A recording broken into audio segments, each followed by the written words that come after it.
main ke rumah orang lain kan dilarang.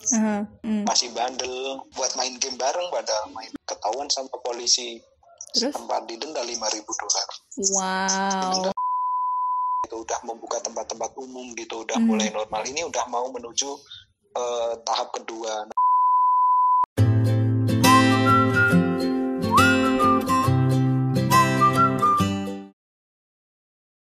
Hai, assalamualaikum, welcome to Paradesi Channel, be better from a channel.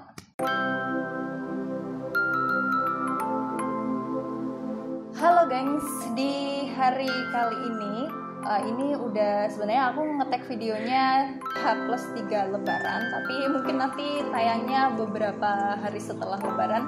Dan karena ini masih situasi corona ya gengs, di negara-negara tetangga itu sudah mulai dilonggarkan, udah mulai normal kembali. Dan sekarang aku mau ngubungi temanku yang dia itu ada di Australia. Jadi namanya Eko. Dia itu ikut program WHV atau Work Holiday Visa yang pernah aku ceritain videonya tentang WHV ini di sini kalau mau lihat. Sekarang aku mau tanya-tanya menurut pengalamannya dia, corona yang ada di sana atau penanganannya itu seperti apa sih? Kita dengarkan bareng-bareng. Assalamualaikum Eko. Halo Reki, assalamualaikum. Waalaikumsalam. Kabar baik kok? Apa? Alhamdulillah baik. Oke. Kamu tuh berarti berapa lama di sana? Udah berapa bulan? Di Australia baru 6 bulanan karena aku November tahun lalu nyampe Australia. Oh, 6 bulan ya? Jadi baru aja Ki. 6 bulan lebih ya? Belum ada 1 tahun. Oke. Ngomongin soal corona yang ada di sana ya kok ya. Aku tadi kan browsing nih. Corona masuk di Australia kan sekitar tanggal 25 Januari. Terus sekarang itu kasus pertama. Terus yang positif sekarang itu udah 7.000-an gitu kan. Tapi yang meninggal tuh bisa cuma 102 orang. Itu kan kalau dipikir-pikir cuma 1% lebih gitu ya. Banget ya, beda banget sama di Indonesia kan. Tumben-tumbenan nih ya Ki. Tumben-tumbenan ya. Ngobrol soal corona ini. Jadi aku sangat bersemangat. Wala. Ceritain kok di sana itu awalnya pas begitu kasus pertama corona diumumin, penanganannya kayak gimana? Terus situasi kondisi di sana menurut yang kamu alamin tuh kayak gimana? Sejak kasus pertama ditemukan Januari ya? Januari. Aku nggak ingat betul bulannya itu bulan apa ya Ki. Tapi Januari Februari masih di sini belum menerapkan lockdown sih. Tapi pemerintahnya udah ambil kebijakan kayak ngasih himbauan ke warga itu jangan keluar masuk sembarangan. Terutama larangan ke Indonesia. Karena saat itu Indonesia bulan Februari kan masih apa istilahnya, masih bandel pemerintahnya, masih open juga pariwisata, promosi malah gencar-gencarnya. Dengan PD-nya pemerintah kita bilang kalau di Indonesia nggak ada kasus. Lalu itu orang Australia, pemerintah Australia udah bikin himbauan warga Australia jangan ke Indonesia dulu, jangan ke bepergian ke luar negeri sembarangan terlebih dahulu karena corona ini. Jadi udah pasang badan lebih sigap. Terus habis itu apa lagi? Terus bulan 3 awal bulan Maret itu begitu corona ditetapkan sebagai pandemi, di sini udah menerapkan karantina 14 hari. Misalnya orang-orang yang pindah state dari satu negara bagian ke negara bagian lainnya harus karantina 14 hari dulu. Itu pas bulan apa? Februari ya? Maret. Oh, Maret. Istilahnya lockdown gelombang pertama. Queensland, North Territory sama Western Tasmania udah kayak gitu. Terus orang-orang dari luar Australia malah nggak bisa masuk sejak Maret itu kayaknya. Maret itu ya, oke. Kalau di Indonesia kan kasus pertamanya itu kan 2 Maret kan? Itu yang diketahui karena ada desakan itu kan seingatku kan karena kasusnya didesak sama ini aja, desakan dari warga juga, teman-teman media juga mendesak. Masa sih di Indonesia nggak ada kasus, terus ada keberangkatan umroh apa haji sih yang di negara kita itu yang disetop oleh pemerintah Saudi. Kan itu kan baru awal-awal diketahui ada kasus pertama muncul di Depok gitu. Kalau nggak ada desakan mungkin nggak tahu ya. Nggak tahu kayak gitu. Iya nggak tahu. Tapi teman-temanku yang bilang aku beruntung karena tinggal di Australia, karena di Indonesia selain penanganan dari pemerintahnya yang belum jelas katanya, mitigasi penanganan corona yang belum jelas, juga masyarakatnya banyak yang bandel-bandel katanya. Benar nggak sih, Ki? Ya iya sih. Nah kalau di situ kayak gimana? Kalau di sini kan mungkin udah banyak larangan, himbauan untuk nggak mudik, tapi masih banyak juga yang mudik. Terus juga disuruh tetap di rumah, tapi malah pada liburan keluar. Awal-awal itu kan masih pada liburan kan, diliburkan sekolah, tapi malah pada liburan ke luar kayak gitu. Itu yang langsung miris gitu loh. Kalau di sana gimana? Kalau kocak sih itu namanya. Kalau di sini selain pemerintahnya yang tanggap, responnya cepat dan tepat kayak tadi, menerapkan lockdown terus pembatasan sosial, kesadaran masyarakat untuk mematuhi aturan social distancing juga bagus sih menurutku. Jadi kalau disuruh di rumah aja itu nggak langsung liburan gitu?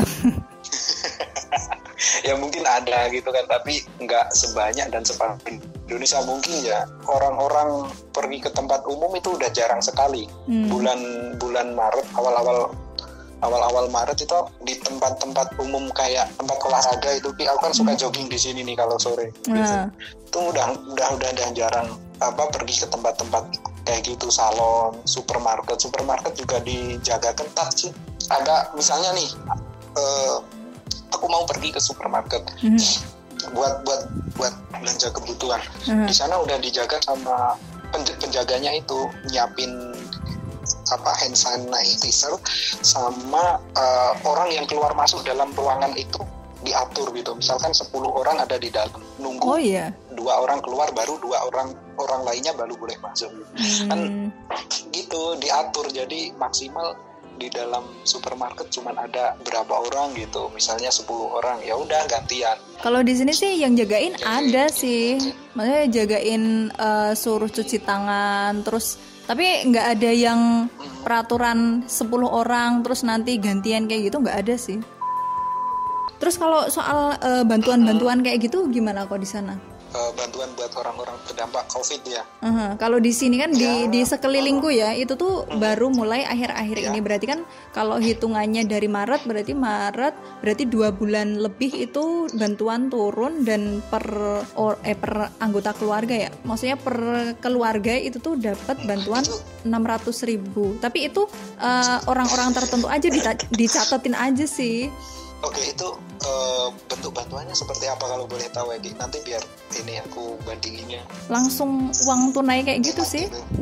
Terus datanya dari? Nah itu tuh ada yang beda-beda. Jadi ada yang data dari Kemensos itu langsung turun gitu kan. Padahal kita nggak tahu itu tuh orangnya, dan menurutku itu sama sekali nggak tepat sasaran, karena ada orang yang istilahnya dia tuh punya tapi malah dikasih bantuan gitu loh. Nah beda sama aturan yang dari pemerintah desa. Kalau di desa kelurahan itu kan kita data-datanya bisa yang paling baru gitu kan kok. Jadi ya lebih tepat sasaran sih kalau yang bantuan dari desa, dan itu anggarannya juga dari anggaran dana desa. Jumlah nominalnya sama. Kalau yang bantuan dari desa itu 600.000 per keluarga itu per bulan, terus dijalankan selama 3 bulan. Per bulan? Per kakak apa per orang? Per kakak. Iya, iya di sini juga sama sebenarnya, dikasih bantuan-bantuan kayak gitu dari government setempat. Masing-masing negara bagian punya kebijakan sendiri dan nominal sendiri-sendiri sih di sini. Terutama untuk warga lokal ya, terutama warga lokal. Kayaknya kalau warga lokal aku nggak tahu pasti jumlahnya, tapi kemungkinan lebih banyak. Kenapa lebih banyak? Karena pemerintah sini juga ngasih bantuan bantuan-bantuan semacam itu, dukungan finansial untuk pemegang visa sementara kayak aku ini. Gimana Misalnya tuh? aku kemarin waktu di Tasmania, pemerintah Tasmania itu punya program financial support buat pemegang visa sementara kayak working holiday ini, yang kehilangan pekerjaan, yang bekerja tapi jamnya berkurang kayak gitu. Nah, jumlahnya memang nggak banyak, tapi ya lumayan lah buat buat tambah-tambah uang rent. Cuman bisa diminta sekali. Sebenarnya ada 2 sekali, jumlahnya $250 atau sekitar 2.500.000. Sebenarnya mereka ada dua pilihan bantuan itu kan, waktu aku minta bantuan itu, waktu nelpon dari pemerintah sananya, aku nelpon pemerintah sananya, pilihannya ada 2. Pertama, uang cash itu tadi, bantuan finansial berupa uang cash, nanti ditransfer ke akun kita setelah kita nelpon, ngasih paspor, terus jenis visa, terus sama payslip, kayak payslip gaji terakhir gitu, yang membuktikan kita udah penghasilan kita udah berkurang atau udah berhenti kerja, kayak gitu. Kamu dikasih bantuan berupa tiket pesawat pulang ke negara asalmu gitu. Karena aku mikirnya saat itu Australia lebih aman daripada Indonesia, karena kalau dilihat kan kasus di Indonesia lebih banyak dari Australia, dan penanganannya kata teman-teman yang masih di Indonesia, yang tinggal di Indonesia, nggak bagus gitu. Mending stay dulu di Australia, ya udah aku minta bantuan aja. Oke. Jadi tapi kalau dipikir-pikir kenapa di sini banyak itu, kalau nek tak analisis ya, karena memang penduduknya Indonesia kan banyak ya, 260 lebih juta, sementara kalau penduduk yang di Australia itu kan 24 juta, berarti kan 100 kali lipatnya kan. Jadi ya penularannya ya memang jadi lebih meluas, lebih banyak kayak gitu. Tapi kalau untuk penanganannya dan persentase yang meninggalnya ya tetap lebih banyak Indonesia juga ya kan. Kan sekarang kan 20.000, tapi yang meninggal udah berapa ribu, itu kan masuknya termasuk tinggi juga kan. Iya, bisa jadi lebih banyak juga kasus yang belum terdeteksi. Iya, apalagi di pelosok-pelosok gitu kan. Kalau di sana sendiri sekarang kondisinya udah kayak gimana? Kok udah mulai baikan emang putus? Terus atau kayak gimana, normal kembali atau Kan ada beberapa tahap untuk menuju normal itu ya. Tahap pertama pembukaan PSBB gitu.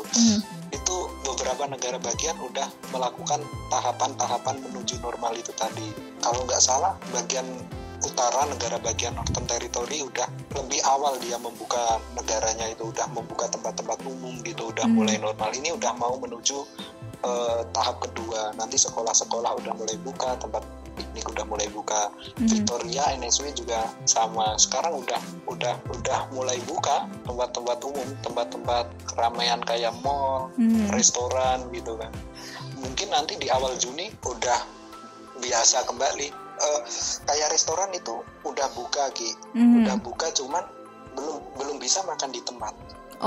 Gitu. Jadi masih take away gitu, masih belanja di sana tapi dibawa pulang gitu. Dan itu semua restoran kok buat makan di tempat kayak gitu. Kalau di sini kan masuknya masih puncak gitu kan, tapi tuh masih ada 1-2 warung makan yang memperbolehkan untuk makan di tempat, meskipun ada himbauan untuk dibawa pulang sih. Gitu ya. Kalau di sini harus ngikutin ini sih, instruksi dari pemerintahnya. Kalau misalnya boleh buka, misalkan dibawa pulang ya buka, tapi dibawa pulang. Kalau bandel, kalau nggak salah didenda. Dendanya lumayan, ribuan dolar. Berarti memang tegas juga ya. Kemungkinan loh, kemungkinan itu. Karena aku pernah dengar temanku ngomong, dia punya teman di Sydney. Waktu itu kan masih ada PSBB, istilahnya PSBB. Temennya di Sydney main ke rumah temennya, karena untuk main ke rumah orang lain kan dilarang. Karena PSBB itu kan. Masih bandel, namanya orang-orang backpacker kan, main ke rumah temennya buat main game bareng, padahal main game bareng 2 orang. Ketahuan sama polisi. Terus? Sempat didenda $5.000. Wow. Didenda $5.000. Tapi itu berarti polisinya bener-bener patroli kayak gitu ya? Iya benar-benar. Apalagi polisi sering patrolinya malam-malam gitu nih, malam-malam mulai jam 8 malam mungkin udah sering muter di komplek-komplek. Waktu PSBB di sini ada beberapa pekerjaan yang nggak bisa dilakuin dari rumah kan, kayak aku nih misalnya kerja di kebun karena kerjanya kan di kebun, metik-metik buah gitu, nggak mungkin. Buahnya dikasih di rumah, ditanam di rumah. Jadi tetap harus kerjanya di kebun gitu. Itu masih boleh, tapi kayak dikasih surat dari perusahaan gitu buat surat jalan ke kebun. Kalau orang ini pekerjaannya nggak bisa dilakukan dari rumah karena keluar rumah kan nggak bisa sembarangan, dan di dalam mobil pun dibatasin, kita nggak bisa lebih dari 3 orang. Kalau lebih dari 3 orang ditangkap sama polisi. Nah, untuk tahu kita mau kerja apa mau keluyuran, ya bawa surat itu kemana-mana buat membuktikan kalau kita itu keluar rumah untuk bekerja, bukan untuk keluyuran. 3 orang di dalam mobil itu pun harus satu rumah.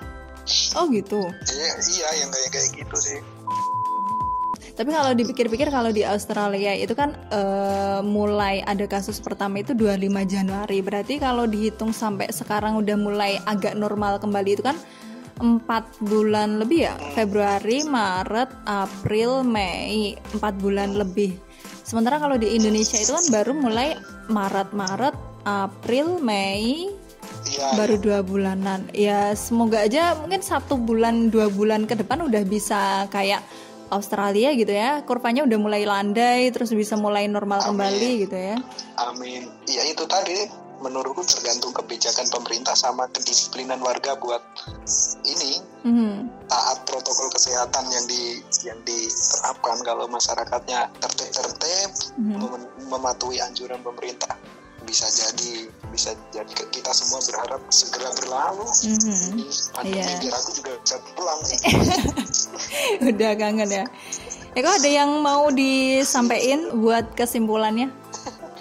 Itu aja sih, yang penting tertib anjuran pemerintah biar bisa normal lagi. Tertib anjuran pemerintah. Juga biar bisa cepat pulang. Eki juga bisa main ke luar negeri lagi. Amin ya Allah. Udah gatel nih pengen melancong keluar. Makanya kayak gini bikin pariwisata jadi masih. Iya sih, jadi down banget ya. Oke, makasih banyak ya kok sharing-sharingnya, udah banyak diceritain soal Australia. Bisa ngebandingin, tapi tujuannya ngebandingin bukan untuk memperjelek, tapi gimana caranya kita bisa belajar dari negara lain juga gitu ya, terutama negara yang lebih maju gitu kan. Thank you, sekali lagi makasih ya kok. Assalamualaikum, sehat-sehat di sana. Oke, seneng banget. Waalaikumsalam. Oke, banyak banget yang bisa diceritain dari Australia. Semoga bisa diambil pelajarannya, manfaatnya, dan kalau dihitung-hitung sebulan 2 bulan lagi ya, lumayan lama sih, tapi bisa kita percepat kalau kita tertib seperti yang disarankan oleh Eko tadi. Oke, itu dulu di video kali ini, and see you in the next video. Dadah, wassalamualaikum warahmatullahi wabarakatuh. Jangan lupa di like, subscribe, dan share ke teman-teman kalian semuanya biar informasinya semakin menyebar luas ya.